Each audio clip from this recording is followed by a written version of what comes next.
24வது நூற்றாண்டிலும் ஜாதி வேறுபாட்டில் தலைதூக்கி நிற்கும் தென்காசி மாவட்டம். தென்காசி மாவட்டம் ஆலங்குளம் அருகே உள்ள ஐயனார்குளம் கிராமத்தில் சுமார் 50ற்கு மேற்பட்ட ஆதி திராவிடர் சமூக மக்கள் வசித்து வருகின்றனர். ஐயனார்குளம் நியாய விலைக்கடை தெருவில் வசிக்கும் ஆதி திராவிடர் வகுப்பை சார்ந்த மகேந்திரன் என்பவர் தனது உறவுக்காரான 8 வயது சிறுவனுக்கு அப்பகுதியில் செயல்படும் கிங் கேர் ஸ்டைல் முடி திருத்தும் சலூன் கடைக்கு முடி திருத்தம் செய்ய அழைத்து சென்றுள்ளார்.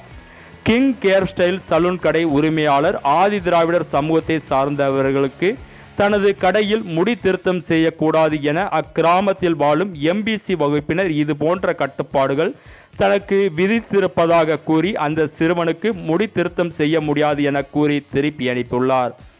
இச்சம்பவம் பிரபல ஆங்கில நாளிதழில் செய்தியாக வெளியிடப்பட்டதை தொடர்ந்து சம்பவ இடத்திற்கு பகுஜன் சமாஜ் கட்சியின் மாவட்ட தலைவர் எஸ்டி மகேஷ் பாண்டியன், எஸ்பி அன்பு தேவேந்திரன், திருமுருகன் உட்பட அப்பகுதியை சார்ந்த கிராம நிர்வாக அலுவலர் மூலம் ஆலங்குளம் வருவாய் வட்டாட்சியருக்கு தகவல் தெரிவிக்கப்பட்டு ஆலங்குளம் தாசில்தார், விஐஓ, வருவாய் ஆய்வாளர் ஆகியோர் கிங் கேர் ஸ்டைல் சலூன் கடை உரிமையாளர் மற்றும் பாதிக்கப்பட்ட குடும்பத்தினரை தற்போது நேரடியாக சென்று விசாரணை நடத்தி வருகின்றனர். தொடர்ந்து 24வது நூற்றாண்டிலும் ஜாதி வேறுபாடுகள் தென் மாவட்டத்தில் அதிகமாக தலைதூக்கியுள்ள நிலையில் தென்காசி மாவட்டத்தில் அதற்கு ஒருபடி மேலாக தலைதூக்கி இருக்கிறது.